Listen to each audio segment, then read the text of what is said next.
Alors, encore une correction. La correction du DM numéro 7. Ce DM numéro 7, en fait, consiste en l'exercice 6 du TD7. Donc, un exercice, en fait, qui, un exercice de proba tout simplement avec une urne, une situation assez classique. On tire des boules dans une urne. Alors les boules ici, elles sont pas de couleur, elles sont numérotées de 1 à n. XK, le numéro de la variable aléatoire que l'on obtient au kème tirage, et SK, la somme des numéros obtenus. Et on ajoute à ça une variable aléatoire supplémentaire, enfin une famille de variables aléatoires supplémentaires, les Tn, qui sont égales au nombre de tirages nécessaires pour que la première fois, la somme, donc SK, dépasse, soit supérieure ou égale à n. Bon. On vous donne un exemple pour que vous compreniez mieux ce qui se passe. Alors, première question. Soit k appartenant à n étoiles, déterminer la loi de xk. Bon.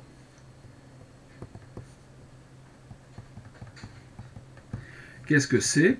Eh bien, xk, on choisit au hasard une boule parmi n. Donc, on va avoir une loi uniforme sur 1, n. Puisqu'on choisit entre 1 et n. Comme toutes les lois usuelles, eh bien, la loi uniforme a une espérance, une variance. L'espérance de xk, c'est donc n plus 1 sur 2. Et sa variance, c'est n carré moins 1 sur 12.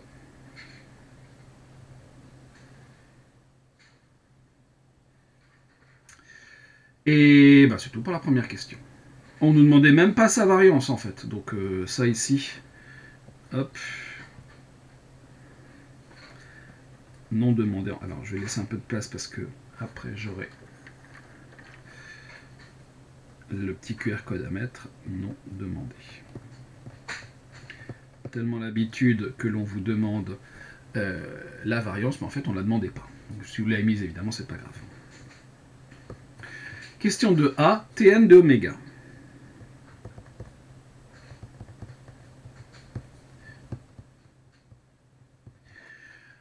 Donc, on tire des boules dans l'urne et on se demande combien de tirages il faut pour que l'on atteigne ou que l'on dépasse n. Évidemment, on peut l'avoir au premier tirage. Je choisis la boule numéro n au premier tirage et tac, j'ai Tn égale 1.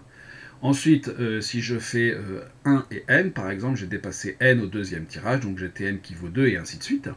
Mais comme il n'y a pas de 0 dans l'urne, les boules sont numérotées de 1 à n, eh bien, au pire, entre guillemets, si on ne fait que tirer la boule 1, au bout de n tirages, 1 plus 1 plus 1 plus 1 n fois, eh bien, on aura dépassé n. Donc, ce qui fait que Tn de oméga, au minimum, on a 1, au maximum, on a n, et on peut avoir, bien sûr, toutes les valeurs entre deux. Donc voilà pour ce Tn de oméga. C'est réglé. Question B. Calculer P de Tn égale 1.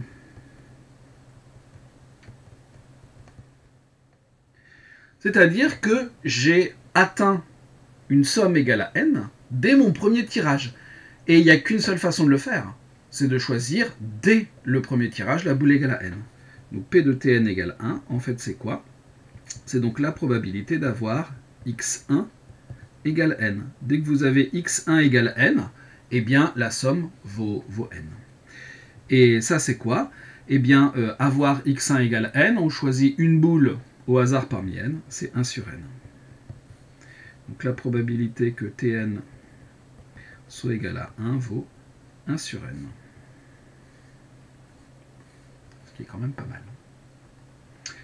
Question C, on nous demande de calculer la probabilité que Tn soit égal à n. Eh bien,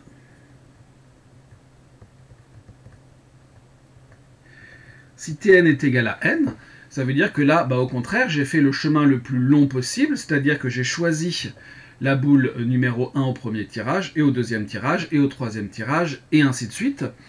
Et de cette façon-là, j'obtiens un tirage égal à n. Alors c'est un petit peu plus compliqué que ça, parce que pour que Tn soit égal à n, donc soit j'ai fait 1 à tous les coups, mais ce que je fais au dernier tirage peut être différent de 1.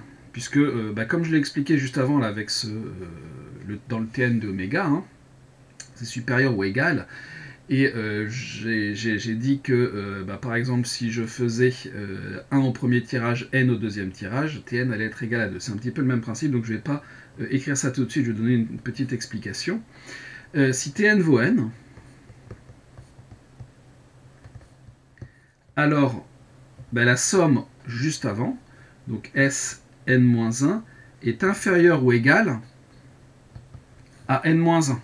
Parce qu'elle ne doit pas atteindre n. Sinon, Tn ne vaudrait pas n, mais vaudrait n-1.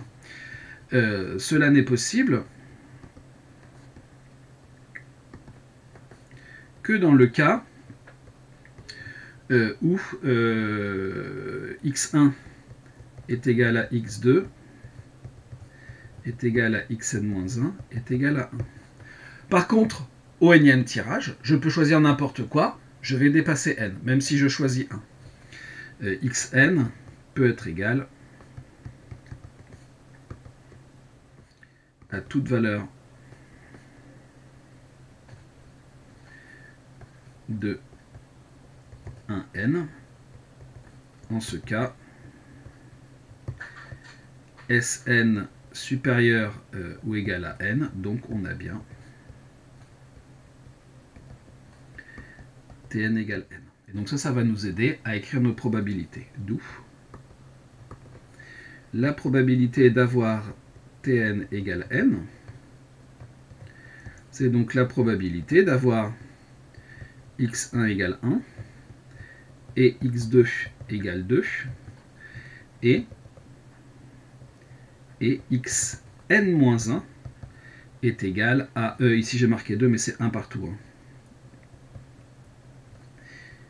Et xn, c'est n'importe quoi, donc on n'a pas de contrainte sur xn. Et donc là, évidemment, les xi sont indépendants. Donc on va avoir ici, si vous préférez, la probabilité d'avoir l'intersection pour i allant de 1 à n-1 des événements du type xi égale 1. C'est-à-dire le produit pour i allant de 1 à n-1 des p de xi égale 1 par indépendance des xi.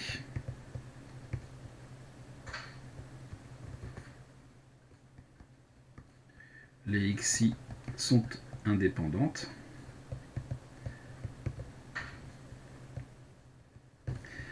à cause de l'indépendance des tirages.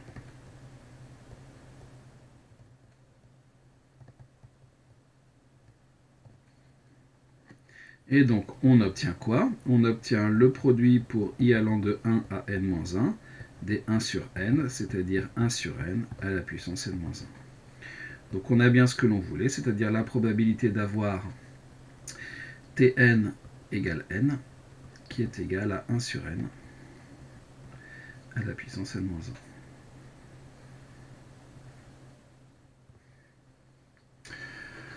Voilà pour la question 2c.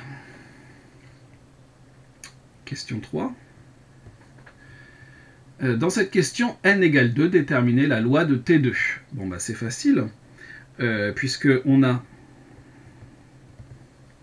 la probabilité d'avoir, alors déjà, T2 de oméga, qui vaut 1, 2. La probabilité d'avoir T2 égale 1 vaut, d'après la question 2b, T2 égale 1, la probabilité vaut 1 sur n, donc 1 demi.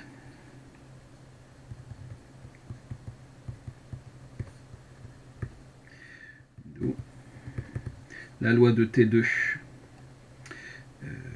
T2, donc peut être égal à 1 ou à 2. P de T2 égale T2. Et donc ici on a 1 demi, ici on a 1 demi.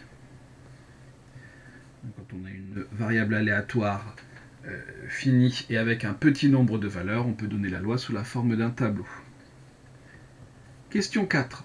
Donner la loi de T3. Bon. Eh bien, T3 de oméga ben c'est 1, 3. La probabilité d'avoir T3 égale 1, c'est 1 sur n, donc 1 tiers. La probabilité d'avoir T3 égale 3, c'est 1 tiers à la puissance eh bien, n-1, donc 3 moins 1, c'est-à-dire 1 tiers au carré, c'est-à-dire 1 neuvième. Bon. Il reste la probabilité d'avoir T3 égale 2.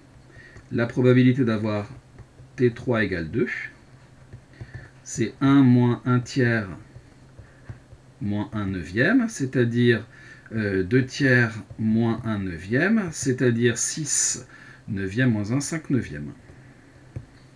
Et donc là aussi, on peut donner ça sous forme d'un tableau. 1, 2, 3. La probabilité d'avoir T3 égale T. Donc pour 1, on a dit que c'était 1 tiers. Pour 2, on a dit que c'était 5 neuvièmes. Et pour 3, on a dit que c'était 1 neuvième.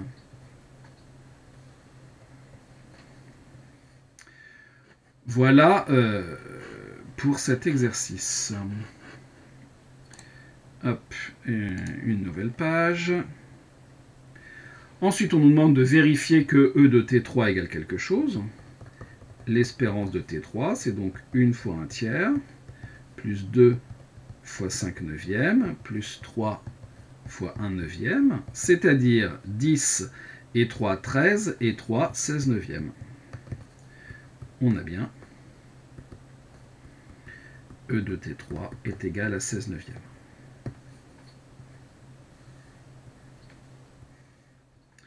Et voilà qui termine cette question 4.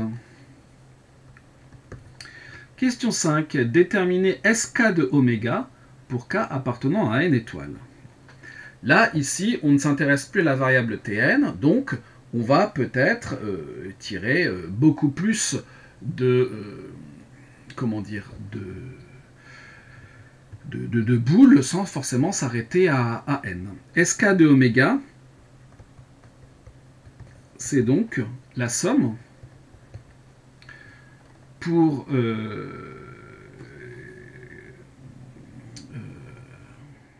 i allant de 1 à k dxi, si je ne dis pas de bêtises. Alors, hop, hop. C'est ça. Donc en fait, si je vous dis un petit peu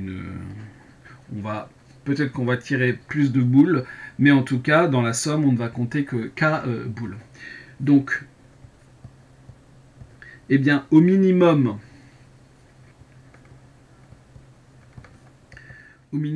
je tire k fois le numéro 1, donc je ne peux pas avoir pour SK moins que k. Et au maximum, combien je peux avoir? Je peux tirer n fois la boule k, donc ici je peux avoir nk. Donc un petit problème de définition alors de la tablette.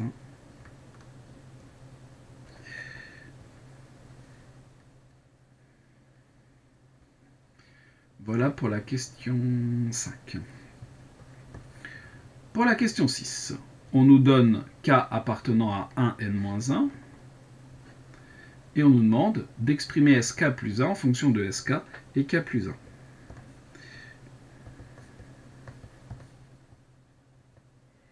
Donc on dit 1n-1, s k plus 1, c'est donc la somme pour k, alors non pas pour k que j'utilise déjà, mais pour i allant de 1 à k plus 1, dxi, c'est-à-dire la somme pour i allant de 1 à k dxi plus x k plus 1. C'est l'associativité de la somme, c'est-à-dire sk plus x k plus 1. Donc j'ai sk qui est égal à c'est sk plus 1 qui est égal à sk plus x plus 1. xk plus 1.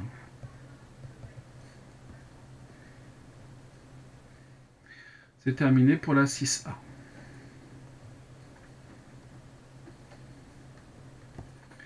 Question 6B. Démontrer que P de SK plus 1 est égal à I est égal à machin. Bon. Si on nous a fait trouvé ça juste avant, c'est certainement que ça a un intérêt là-dedans. Donc je me donne un i entre k plus 1 et n. Donc la probabilité d'avoir s k plus 1 égale à i, c'est quoi? C'est la probabilité d'avoir sk plus x k plus 1. J'ai oublié n'importe quoi. sk plus x k plus 1 qui est égal à i. C'est-à-dire que je vais avoir ici une somme hein, pour toutes les valeurs que peut prendre xk plus 1. Donc je vais avoir la somme pour j allant de 1 à n dp de xk égale j. Alors c'est xk plus 1. Même si fondamentalement ça ne change pas grand-chose, il faut respecter la cohérence de ce qui est écrit, est égal à j, multiplié par la probabilité d'avoir sk plus xk plus 1 égale i inter... on va pas noter ça comme ça, en plus ça prend trop de place. Donc la probabilité d'avoir x k plus 1 égale j et sk plus xk plus 1 est égal à i. C'est-à-dire, alors ici c'est d'après la formule des probabilités totales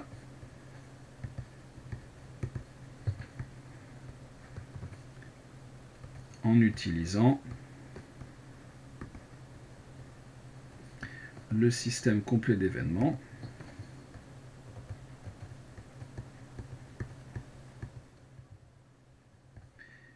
lié à la variable aléatoire xk plus 1. C'est-à-dire que l'on va avoir la somme pour j allant de 1 à n des probabilités que x k plus 1 soit égal à j multiplié par la probabilité, donc sachant que xk plus 1 est égal à j, de sk plus xk plus 1 est égal à i. C'est-à-dire la somme pour j allant de 1 à n, p de xk plus 1 égale j, ça vaut 1 sur n, multiplié par la probabilité d'avoir sk est égal à i moins j.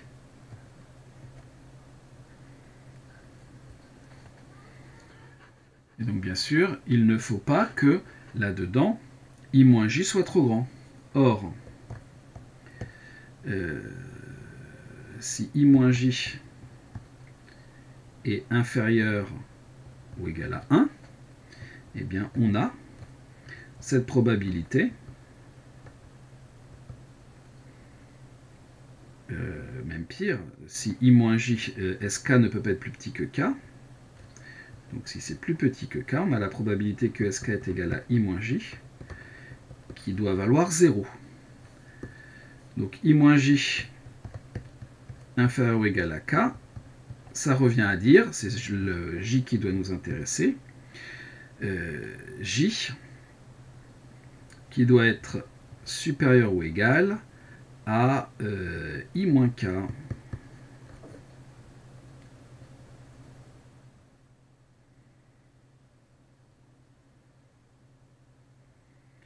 On peut peut-être faire un changement d'indice, ça sera peut-être plus facile à voir tout de suite. Laissons comme ça pour le moment.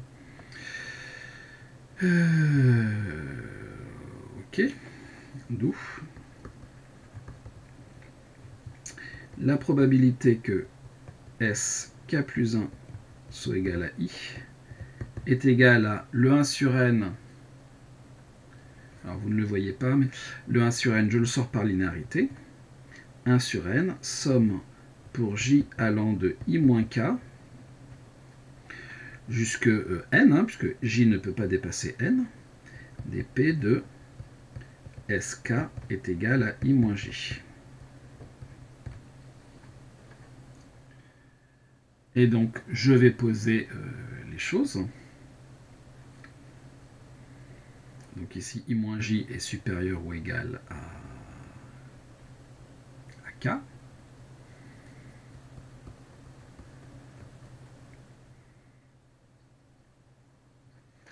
Posons L, par exemple, est égal à i moins j.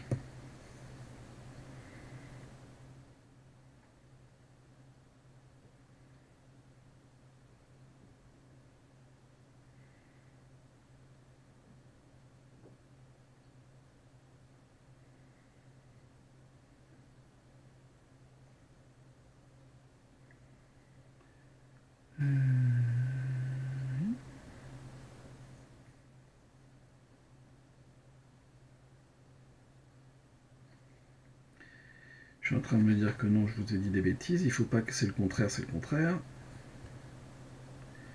Ici, j peut commencer à 1, mais il doit aller jusqu'à i moins k moins 1. C'est mieux comme ça.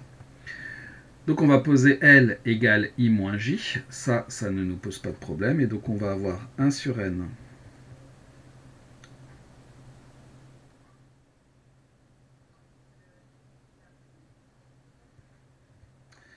somme. Alors attention, quand on fait le changement d'indice, comme on est en I moins J et que l'indice c'est J, on va avoir ici une interversion des deux bornes en fait. Donc L va aller de I moins K moins 1, ce qui va nous faire du K plus 1, si je ne dis pas de bêtises. Là, si je me demande si c'était pas I moins K. Jusque lorsque j'y vaut 1, ici on va avoir du I moins 1. Ici,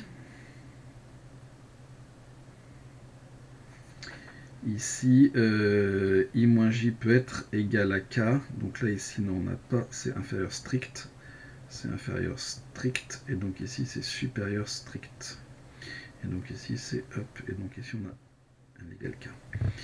dP de SK est égal à L. Et ben c'est ça qu'on voulait. Donc conclusion. Pour tout. Alors attendez que je reprenne ce qu'on nous demandait. Oui. Pour tout I appartenant à K plus 1 N, la probabilité d'avoir S K plus 1 qui vaut I est égale à 1 sur N, somme pour J allant de K à I moins 1 dP de SK égale J.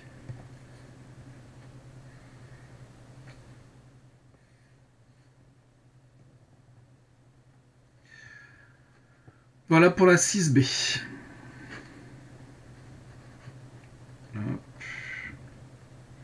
Donc question 7A. Rappelez la formule du triangle Pascal liant machin, machin et machin. Bon, bah, on nous demande de rappeler.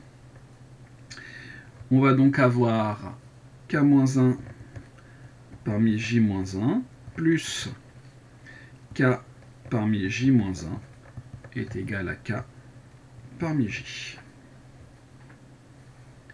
Cours de première année.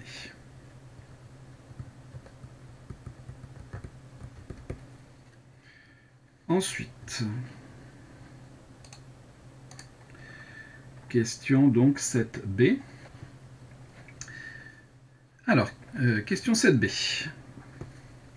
Donc une question, alors on voit bien tout de suite un lien avec la question précédente qui est ce k-1 parmi j-1, mais il y a une somme. De l'autre côté, il y a k parmi i-1. En plus, dans la somme, eh bien, ça n'est pas le nombre qui est en bas du coefficient binomial, le k-1, qui évolue, mais celui qui est au-dessus, le j-1. Donc on ne voit pas bien comment on pourrait faire apparaître dans la somme à la fois le coefficient binomial k-1 parmi j-1 et k parmi j-1. Bref, c'est pas simple. On peut penser à une récurrence, mais si on regarde l'énoncé, on voit que dans la question 7c, on nous dit clairement de faire une récurrence. Donc ça peut paraître peu opportun de se lancer dans une récurrence, et pourtant, je pense que, alors cette question qui est une question difficile, non pas pour le calcul que l'on va faire, mais pour entamer le travail, cette question, en fait, on va faire une récurrence. Il y a peut-être d'autres moyens, mais le moyen le plus simple que je vois, c'est une récurrence. Il y a 3 éléments là-dedans. Vous avez J, vous avez K, vous avez I. L'énoncé vous dit en déduire que pour tout K, pour tout entier J, et pourtant la récurrence, on va la faire sur I. Donc c'est vraiment pas, trivial, évident de partir là-dedans, mais je pense que le meilleur moyen de faire, c'est de partir sur une récurrence sur l'entier I. Donc on se donne un entier K, appartenant à n étoiles, J plus grand que K plus 1. D'ailleurs, je me demande si ça ne devrait pas être I plus grand que K plus 1. Parce que J, il est déjà dans la récurrence. Donc I supérieur à K plus 1. On note PI, la proposition qui nous intéresse, à savoir que la somme pour J allant de K à I-1 des K-1 parmi J-1 est égale à K parmi I-1. Bon, cela étant, c'est déjà arrivé qu'on fasse des récurrences avec sur un des entiers qui n'était pas forcément celui qui paraissait évident de prime abord. Donc on va initialiser.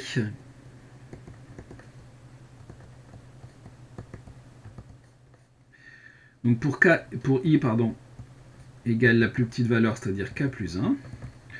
On s'intéresse à la somme pour J allant de K jusque K des K-1 parmi J-1, c'est-à-dire, il n'y a plus de somme du coup. Le coefficient K-1 parmi K-1, le signe moins, qui vaut 1. Par ailleurs, le coefficient K parmi I-1 vaut K parmi K, qui vaut 1 aussi. Donc il y a bien égalité. Donc P K plus 1 est vrai. Alors là aussi, il y a une petite subtilité, c'est qu'on n'initialise pas à 0 ou 1, on initialise à K plus 1. La phase d'hérédité, soit I appartenant à N, I supérieur ou égal à K plus 1, tel que la proposition est vraie au rang I, c'est-à-dire la somme pour J allant de K jusque I-1 des K-1 parmi J-1 est égale à K parmi I-1. Bon, pas de problème. On va s'intéresser à la somme pour J allant de K jusque I plus 1 moins 1, c'est-à-dire jusque I. Donc des K-1 parmi J-1. Cette somme-là, évidemment, c'est la somme pour J allant de K jusque I-1, des K-1 parmi J-1, plus le dernier, c'est-à-dire K-1 parmi K-1.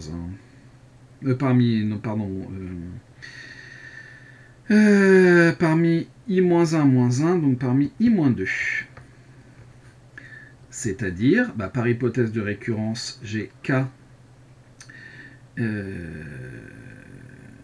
parmi I-1 plus K-1 parmi I-2 par hypothèse de récurrence.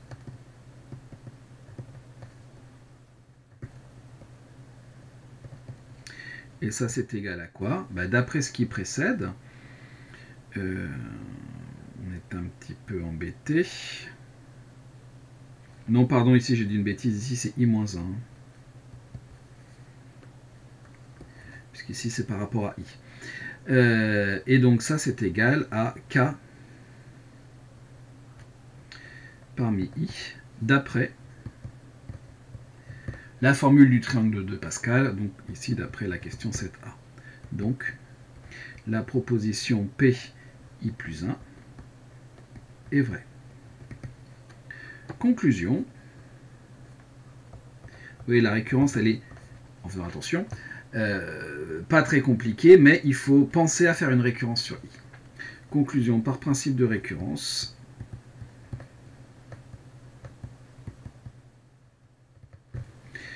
pour tout k appartenant à n étoiles, pour tout i supérieur ou égal à k plus 1, la somme pour j allant de k jusque i-1 d k-1 parmi j-1 est égal à k parmi i-1.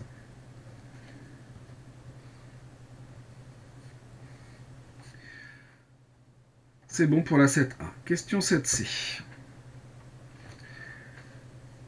Encore une récurrence. On note machin, démontrer que on nous donne tout là, donc on va aller directement à l'essentiel, c'est-à-dire qu'on initialise. Alors peut-être que la question 7b, il y a un moyen de la faire sans récurrence, mais je ne vois pas lequel. Donc pour k égale 1, la probabilité donc de S1 est égale à i. Bah, S1, c'est la somme quand on a un seul, ça vaut 1 sur n. Par ailleurs, 1 sur n puissance k, donc 1 sur n puissance k, facteur de k-1 parmi i-1, est égal à, pour k est égal à 1, donc on a 1 sur n, 0 parmi i-1, 0 parmi n'importe quoi, ça vaut 1, ça vaut n. Donc on en déduit que P, non, elle s'appelle H, cette hypothèse de récurrence. H combien H1 est vrai.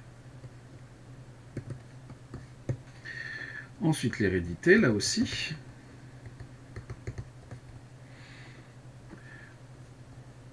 Soit K appartenant à N, tel que, alors N étoile on va mettre, tel que P de SK égale I, vaut 1 sur N puissance K, K-1 parmi I-1, pour tout I dans Kn.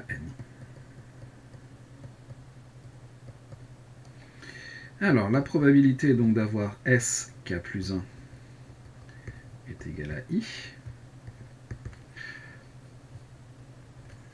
C'est quoi? D'après la question 6b, c'est donc 1 sur n, somme pour j allant de k à i-1, des p de sk égale j.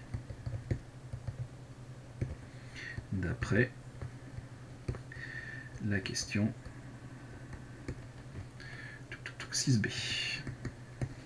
Et donc ça c'est quoi? C'est donc 1 sur n, somme pour j allant de k à i-1, des 1 sur n puissance k, k-1 parmi i-1, par hypothèse de récurrence.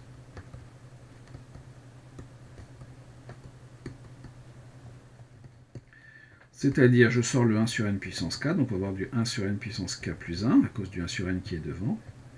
Somme pour j allant de k à i-1, des k-1 parmi i-1, c'est-à-dire 1 sur n puissance k plus 1, k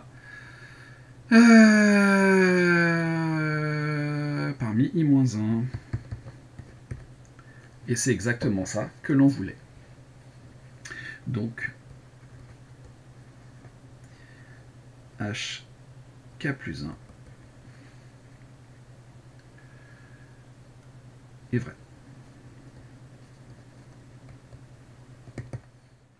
Reste, comme d'habitude, à conclure.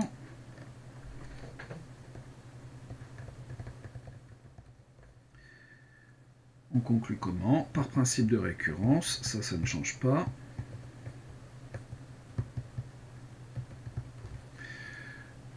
Pour tout cas appartenant à un n, pour tout i appartenant à kn, eh bien, la probabilité que sk soit égal à i vaut 1 sur n puissance k, k-1 parmi i-1. Et donc, eh bien, on a terminé cette question.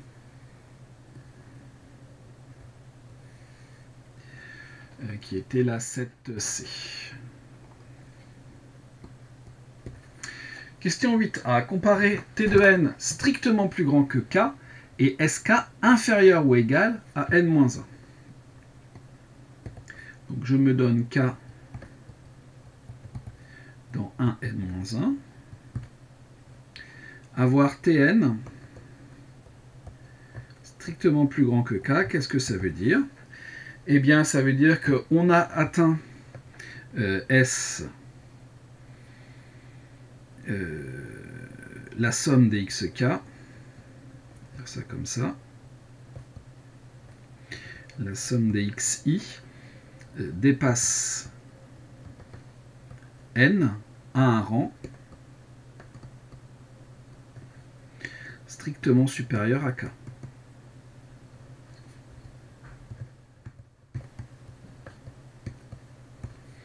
On a donc sk qui est inférieur strictement à n. Donc sk qui est inférieur ou égal à n-1.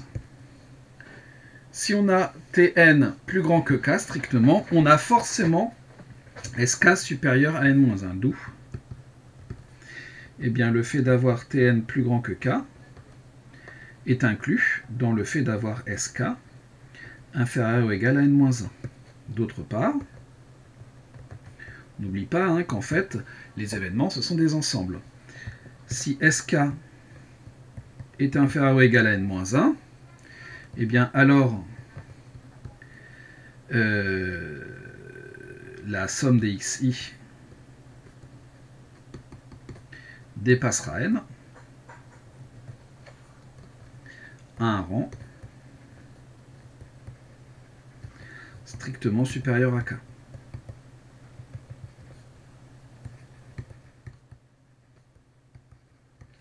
Donc, si j'ai sk inférieur ou égal à n-1, j'ai forcément Tn plus grand que k. Double inclusion, conclusion. Ces deux événements en fait sont égaux. Sk inférieur ou égal à n-1 est égal à Tn strictement plus grand que k.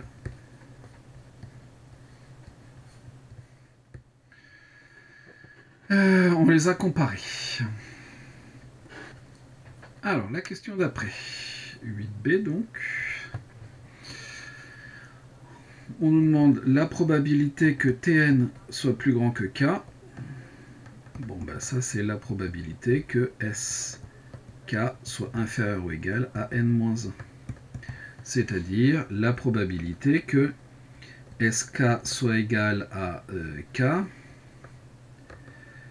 ou que Sk soit égal à k plus 1 ou que Sk soit égal à n-1. C'est une union, donc on a tout ça, sachant que la plus petite valeur qui peut être prise par Sk, c'est k. L'union étant disjointe, on va donc avoir la somme pour i allant de k à n-1 des p de Sk égale i par incompatibilité.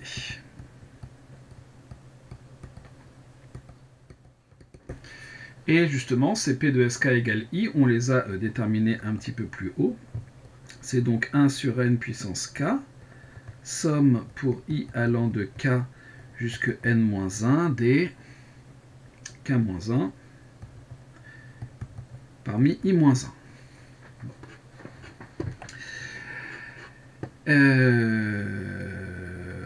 Voilà, et ça en fait, on l'a déjà trouvé là aussi, puisque si je change mon indice volontairement, eh bien je retombe dans la question 7b, c'est-à-dire que je vais avoir du 1 sur n puissance k, k parmi n-1, parmi le plus haut ici, d'après 7b là aussi. Donc,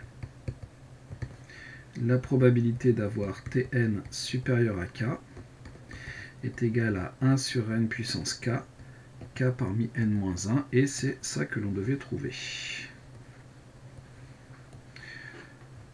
Ensuite, c'est fini pour la question 8. Alors, hop, page après. Passons à la question 9. Démontrer que E de Tn est égal à une formule qu'on n'a pas l'habitude de voir, mais qui est quand même assez classique. Bon. Ce que l'on va faire, c'est démontrer cette formule, en fait, en partant de ce que l'on sait être E de Tn. Qu'est-ce que c'est que E de Tn? C'est la somme pour les valeurs du support de Tn que l'on a déterminé à la question de A, c'est-à-dire bien avant, de A1n pour Tn. Donc la somme pour k allant de 1 à n des k, p de Tn égale k. C'est ça, cette probabilité. Bon. Évidemment, si on calcule ça directement, on va avoir du mal à trouver ce que l'on veut. En fait, on va... alors, on aurait peut-être dû partir de... Ça aurait peut-être été plus parlant en partant de la probabilité que Tn soit strictement plus grand que k. C'est peut-être plus naturel comme ça, parce qu'ici, il faut avoir une petite idée sur le... Il faut transformer le k, en fait. J'efface, non pas parce que c'est faux, mais parce que ça sera sans doute plus compréhensible avec ce départ. La somme pour k allant de 0 à n-1 des p de Tn supérieur à k, c'est quoi? Eh bien, c'est la somme pour k allant de 0 à n-1, p de Tn supérieur à k, c'est une somme de probabilité. C'est la somme pour j allant de k plus 1. Tn au maximum, il peut être égal à je ne sais plus combien, on l'a vu juste avant, n je crois, jusque n, dp de Tn est égal à j. Et l'idée, c'est d'intervertir les deux sommes. Sauf que dans cette interversion, la deuxième somme dépend de la première. Donc si on regarde les choses, si je représente ici les k et ici les j, donc k va de 0 jusque n-1. Ici, je trace cette droite qui est les k égale j. Et j, lui, part de 1 ici jusque n. Donc pour k égale 0, j est ici. Pour k égale 1, vous avez ici j qui part de 2 et qui va jusqu'au bout, et ainsi de suite. Donc quand je change mes deux sommes, donc je veux d'abord traiter les j et ensuite les k. J va de où? Au minimum, j vaut 1. Au maximum, j vaut n. Ensuite, si je regarde les k qui correspondent à j, pour ce premier point, eh bien en fait, k va aller de 0 jusque j-1. Puisque, vous regardez bien sur la diagonale, on n'a pas de point. Et donc les p de Tn égale j ne changent pas. L'intérêt d'écrire ça, c'est que P de Tn égale J ne dépend pas de K. Donc je peux dire que c'est la somme pour J allant de 1 à N des P de Tn égale J multiplié par la somme pour K allant de 0 à J-1 des 1. Et cette somme-là, elle vaut J-1 plus 1, c'est-à-dire égal à J. Donc on a la somme pour J allant de 1 à N des J, P de Tn égale J, c'est-à-dire que l'on reconnaît l'espérance de Tn. Conclusion. L'espérance de Tn est égale à la somme pour K allant de 0 à N-1 des P de Tn strictement plus grand que K. Alors comme je le disais, on peut partir de l'espérance de Tn, et en fait faire le travail à l'envers, le J de la somme qui est ici, alors de la somme qui est ici en fait, est-ce que vous le voyez avec la souris, oui. Donc le J qui est ici, si je fais le raisonnement à l'envers, le J, il faut que je le transforme en cette somme-là, et de toute façon, il y aura une interversion de sommation à un moment donné. Donc c'est pas forcément plus... c'est plus compliqué, je pense, de partir de E de Tn, parce qu'il faut avoir l'idée de transformer le J en une somme. Toujours est-il que... Alors non, on n'a pas terminé. Et donc E de Tn, c'est donc cette somme. Somme pour K allant de 0 à N-1 des P de Tn strictement plus grand que K. Et comme par hasard, on vient juste de trouver cette valeur. On a trouvé 1 sur N puissance K. K parmi N-1. C'est-à-dire, si je réécris les choses pour bien faire apparaître ce qu'il faut, donc j'ai K parmi N-1, 1 sur N à la puissance K, 1 à la puissance N-K. J'applique la formule du binôme de Newton et je vais trouver 1 sur N plus 1, le tout à la puissance N-1, par la formule du binôme.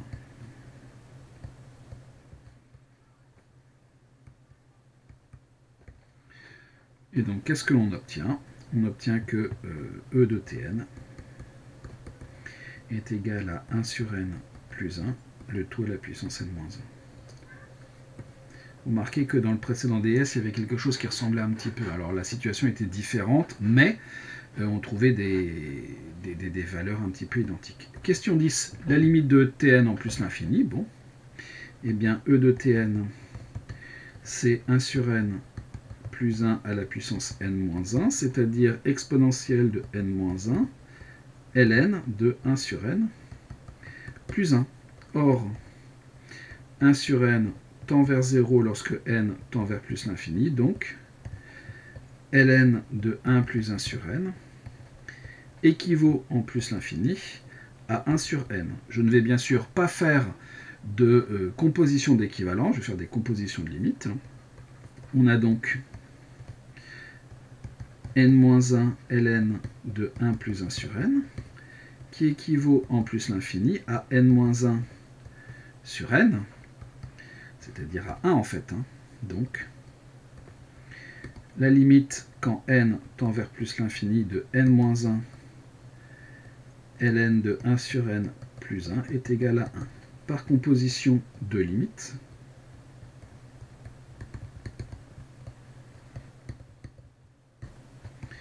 exponentielle continue en 1,